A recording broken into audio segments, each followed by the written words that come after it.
my name is Inder Punaji. I'm the head of sustainability for Nestle. And in this presentation, we're going to have two other speakers there, Greg and Andy. And the reason I've done that is I can talk about sustainability, but I think the audience here wants to learn about what technical solutions are we applying and is it real? So that's why we've got three speakers here. Just to give you an introduction about Nestle, it is in the UK. It employs 8,000 people. It's about 17 sites, and we manufacture confectionery products, beverages, pet care, water, cereal, and then we import a lot of other food as well. So it's quite a complex business. Worldwide, we have about 400,000 people, and about 1 billion products are eaten every day, Nestle products. So that's the sort of the scale we work along. My sort of introduction really is today, I wanted to start off with today. Today is a pretty important day if you're an Indian. It's Diwali. Diwali is like the sort of we call it the new year, but it has more significance than that. It means a lot more than that. And what it is, if you look at the true meaning of Diwali and you go down to the word, it says you go from darkness to light. And I think in sustainability, sometimes we forget that. And that what we're trying to do is to say we are moving from a darkness into a sort of to see the light if we can. Because what we've forgotten to do is to understand the beauty of this planet. In whatever you do, whatever we say, whatever action, whatever employment or job you have, there's one truth, and that is we're all dependent on it. And without it, none of us would exist, or none of the work we're doing would be relevant. And I find in the Western mode of thinking, and I'm equally to blame, we go around taking torches and shining torches onto things and saying, here's a problem, shine the torch. When in fact, it would be better if we could switch on the light and see it in an open daylight, in the coldness of the daylight, because then we would see all the other things that are going wrong as well. So the approach we've taken to sustainability is this holistic approach, rather than going on a very singularity and saying, we'll do this and this will give us a solution, we'll do that and that will give a solution, but it's to integrate the whole approach. So the approach we have taken, works with nature from one side. So we do a lot of work, and I'm passionate about butterflies. So one of the targets I've set every factory and every part of our business is to grow butterfly meadows. Now, that might sound absolute madness. Why are you doing this? It sounds... We're a food industry, we're dependent on pollination, and without nature, we don't exist. If we don't do something about restoration in nature, we're in big trouble. We need 30% more land in the next few years to keep as we are. The world is growing at an incredible pace. Every 6 weeks, a size of London is growing. The population the size of London is growing every 6 weeks. So we have to do something. So we have to understand nature. Nature, as well as understanding pollination, we also understand the health benefits of nature. If you ever go down, if you want to de-stress, you go down into a wildlife park or go into your nature reserve.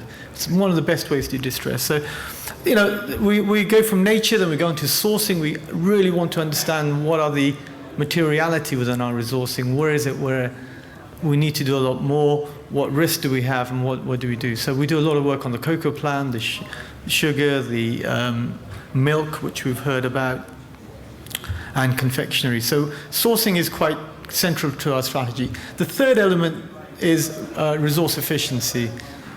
We know that resource efficiency, we've not been very good at it. All of us have been very lazy because fuel prices over the last decades and things haven't really hurt us as much. And we're still lazy about things like water, because water isn't priced right. And we're still lazy about these things. We don't understand that in the future these things are going to be really hard and going to be really quite expensive. So we need to understand resource efficiency, and the guys who are going to talk afterwards are going to focus in that area, so I'm not going to steal their thunder there. The fourth element is understanding our customers and our consumers in a better way. So we've now started doing a lot of pre-collaboration, pre-competitive work with our customers, with our consumers, and one of the key areas which we've done is started doing a lot of workshops with our supply chain people and saying, right, what is it we need to do?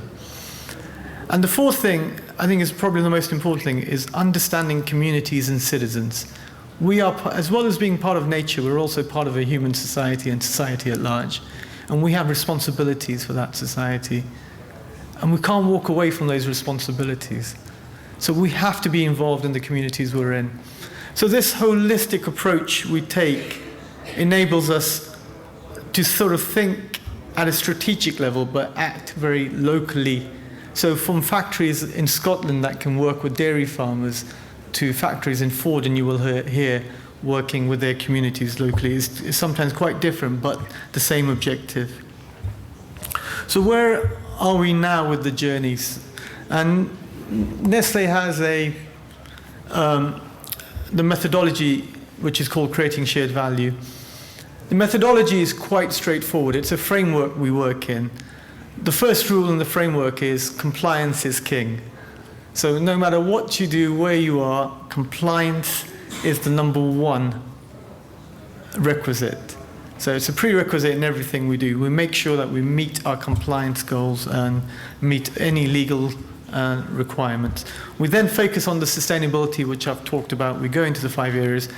And then there are 3 things Nestle globally focuses on: nutrition, water, rural development. And those are because of all our materiality risks. Those 3 sit quite highly. Water, I think there's a great presentation this morning that explained the risks that are there with water. Too much water, too little water are the same issue. We've just done a climate adaptation workshop, a sort of a climate ready for all our sites, all of our 18 sites across the UK. And we've found over 200 actions we have to take simply because the climate is changing. Where these buildings were built in the 1950s, they're not ready and are not sort of resilient to the changes we're going to see in the next 10, 20 years. So you have to go back and do those things. So before I sort of move on and pass on to this, to the guys next, is sustainability and working in sustainability should not just be a silo functional activity. It has to be a holistic approach. Secondly, don't forget the planet. We can do whatever we want. We can have all the meetings we want in the world. Without that planet, we are just non-existent. So you need to connect back, whatever you do, back to the planetary thing. And also, as humans, we will live in societies, and it's better to give back to society if you can, and take that society with you. We shouldn't be outside society either. So I just want to end on a quote which I normally give, and the quote was by Gandhi, and he said, an ounce of practice is worth more than tons of preaching. So I've done my preaching, but I also try to do my practice.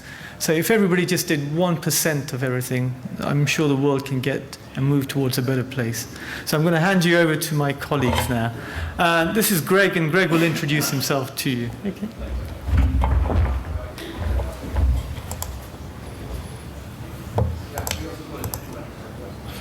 My name's Greg Lavery. As I mentioned before in the question, we're a consulting firm. We focus on helping companies to understand how to make sustainability simple, find the big opportunities that are actually profitable and sustainable, and implement those. But for this instance, I'm talking about a project that Inda approached us about and said, we don't want to tell the world how good we are, and in fact, there's a lot of internal information and misinformation. How good is Nestle really? And so he's asked me to speak here on behalf of what we found as an independent bunch, looking at what Nestle do in terms of their resource efficiency, and happy to share that. I might add that we have also made a series of recommendations about where improvements can be made.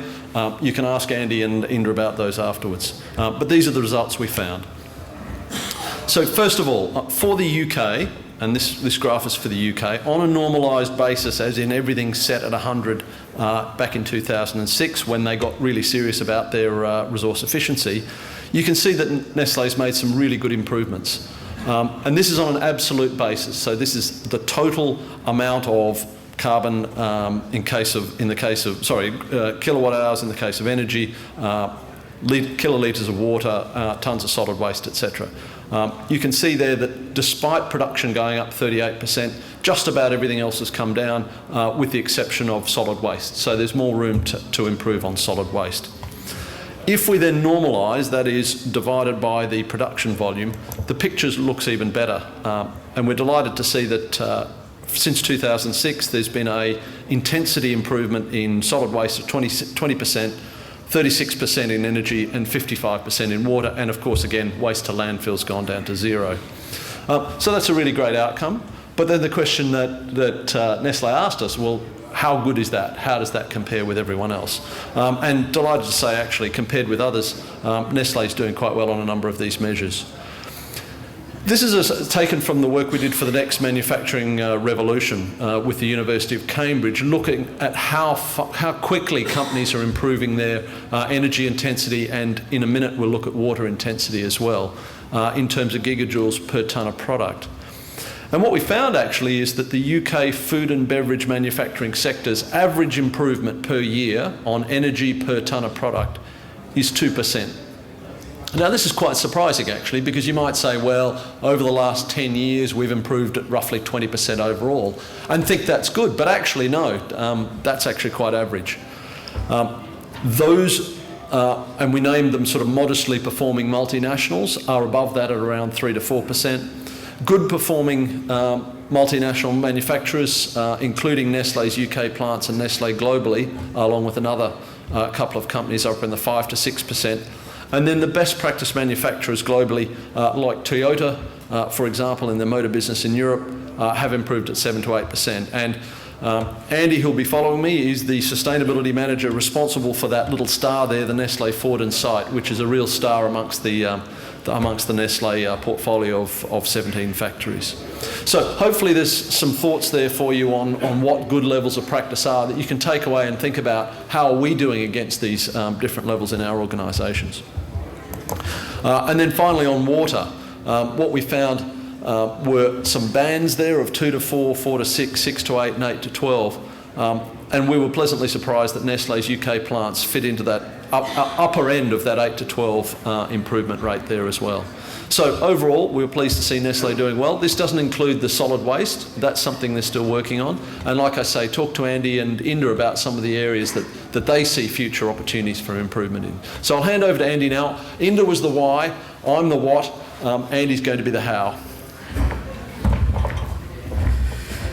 Okay, so good afternoon. I think I've been appropriately introduced now, so I won't bother introducing myself again.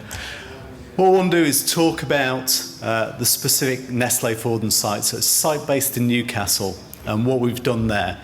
So as Inda mentioned earlier on, Nestle about 6 years ago, Nestle UK, decided that rather than going narrow and deep, we would try and drive a different approach and drive scale. But the way of doing that would be to select a pilot site, really leverage the opportunities there, and then look at how we can accelerate sharing of learnings across the other Nestle sites. So I made that decision about 6 years ago, and we came up with a vision at the time, but that vision and the model behind it was fairly traditional.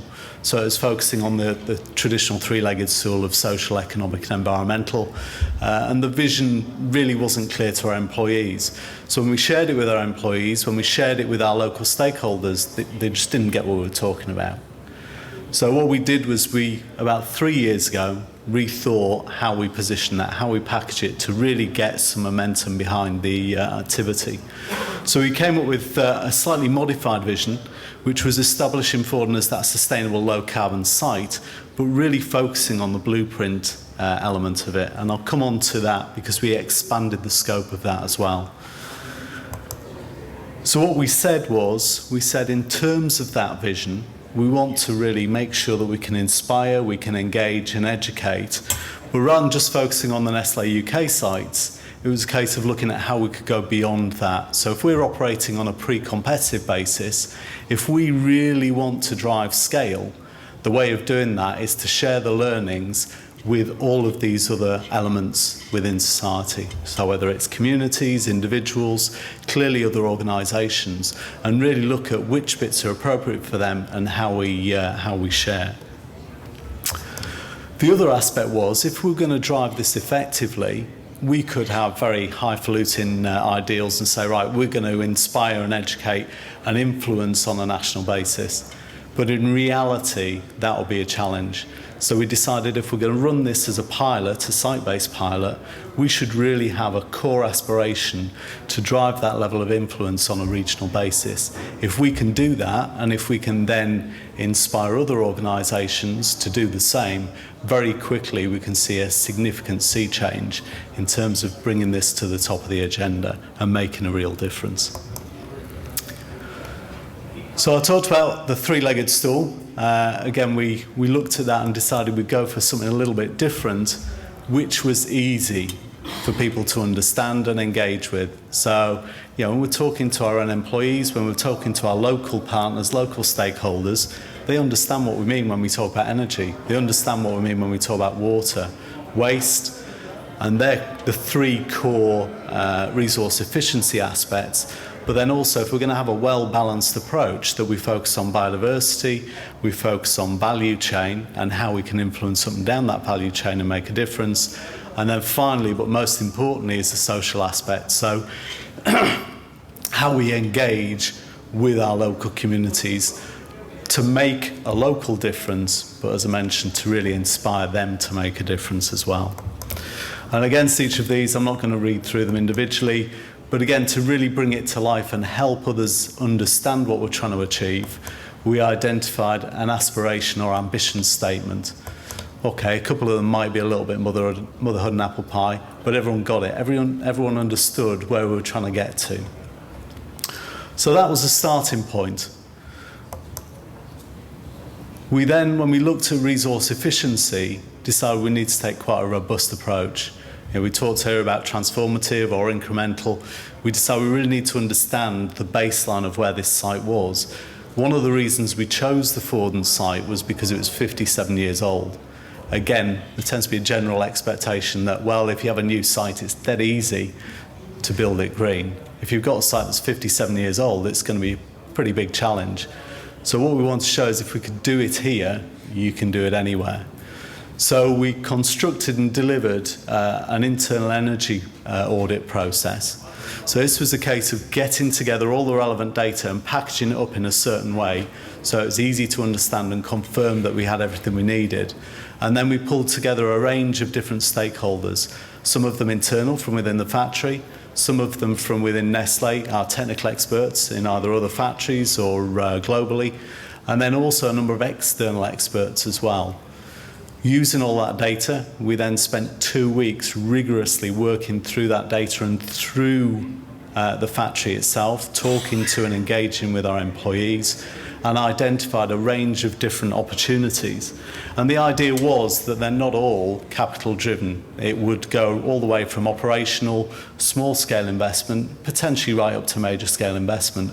But by taking this approach, we could clearly evidence back to the business the value of each of these projects and the significance both individually and in totality.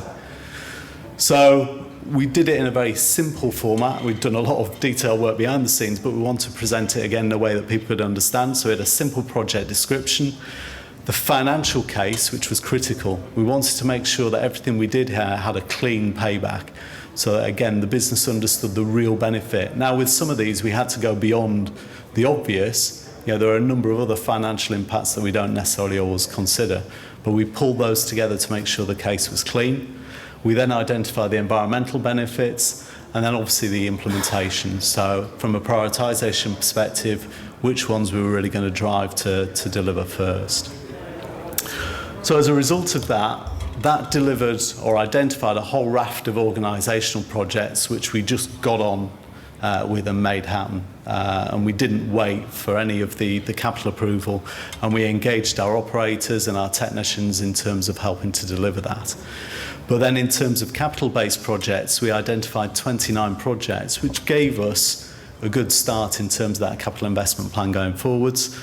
And as a result of those projects, they wrapped up to over a 20% specific energy reduction, a 27% specific water reduction, and very importantly, particularly for our financial colleagues, over 22% financial or economic benefit. So we did all of that work. We've been doing a whole raft of other activity from a social perspective and also from a partnership perspective to further leverage that. Unfortunately, I've not got time to go through that today. But in terms of the key deliverables from this, from an energy perspective, we saw a significant reduction. From a 2006 baseline, we reduced our specific energy or energy intensity by over 42%, but 30% was in 2012-2013. So a very high level of acceleration. From a water perspective, we've been assessing this over a shorter period of time, specific to the site. But again, over the last couple of years, we reduced our water by over 25% from a water intensity perspective. And then waste, although we clearly have opportunities across all of these resources, waste is probably still our biggest area. But we focused on becoming a zero waste to landfill site, and we've been certified as zero waste to landfill for over 3 years now. That was important to almost shift the paradigm, to get people to understand that you can make these kind of differences. And then behind that, driving real waste reduction. So the way we measure waste is in terms of total waste, not just the physicality. And we've reduced our total cost of non-quality by over 33% since 2006 as well. Again, operating across the waste hierarchy, we've put a lot of emphasis on trying to also contain our waste within the higher levels of the waste hierarchy, retain it within the human consumption element, although we have driven a number of technological options, for example, a fairly unique anaerobic digestion plant, which allows us to process both liquid and solid waste at a very high turnaround time. So, on the face of it, you could say it went really well, and in some respects it did, but we had some significant challenges on the way. What were the key learnings? First of all, I guess a lot of people sitting there thinking, well, yeah, it's Nestle, you've got loads of resource to throw at this. Inevitably, you're going to be able to make a big difference. If you look at our current site in terms of direct resource focused on environmental sustainability, there's me and I have a research student. So you don't need the resource directly, but what you do need to do, and we talked about stakeholder management, is have a really rigorous and clear understanding of all your stakeholders and potential partners, where they fit, how they can contribute, and how aligned those ambitions or aspirations are. Once you've got that and you've put the time and effort into that, you can work on those joint opportunities to really accelerate them through. Secondly, utilise the expertise out there, particularly the academic resource. We've built very close relationships with some specific key universities and colleges, and we get a number of benefits. Part of it is the research work that they do for us, but also it means we get young, fresh talent coming through, different ideas, the opportunity to give them the development support, which they may not get otherwise, which they can then take out into the working world. But also it gives us an opportunity to see these guys in action and give us both an opportunity to see where there's a potential fit for the future. And then thirdly, there's really two aspects to this in terms of relevance. The first one is by having that broader based model with the 6 pillars, it made it much easier for our employees and our partners to engage in the ones that interested them more so. So some were interested in energy, some were maybe more interested in biodiversity. Once we started to get them engaged, it then allowed us to open the doors and start to build that capability and engagement across the other pillars. The second aspect is when you're going to cascade your measures, so when you're actually trying to measure performance, it's important that we make them appropriate. There's a tendency to just cascade your 2%, 5% energy reduction right down to shop floor level. The reality is, as a frontline individual, how can I really influence that? How can I make a difference? So when you're cascading those measures, it's important we convert them into activity performance indicators. So we're measuring those activities which really have a significant impact and activities that they can directly influence. So they're probably the key learnings. It has been challenging at times, but really, really entertaining and engaging for our employees. And I think that's the other core learning, is no matter how difficult it gets, no matter how challenging it is, if it's the right thing to do, it's important that we find a way to do it. Thank you very much. Andy, just before you leave the stage, just a quick question. You mentioned that in 2012 to 13 was when you made the biggest energy intensity savings, is that right? Yeah. Was that a whole raft of small projects, or were there some standout projects? The bulk of that were the smaller projects. We shared the project delivery benefits from the ETS, the energy audit programme, but none of those, or very few of those, have got traction by end of last year. So the bulk of that came from small scale, either operational or low investment projects. Great. Low-hanging fruit. Absolutely. Fabulous stuff. Okay. Round of applause for Inda, Andy and Greg. Thank you very much.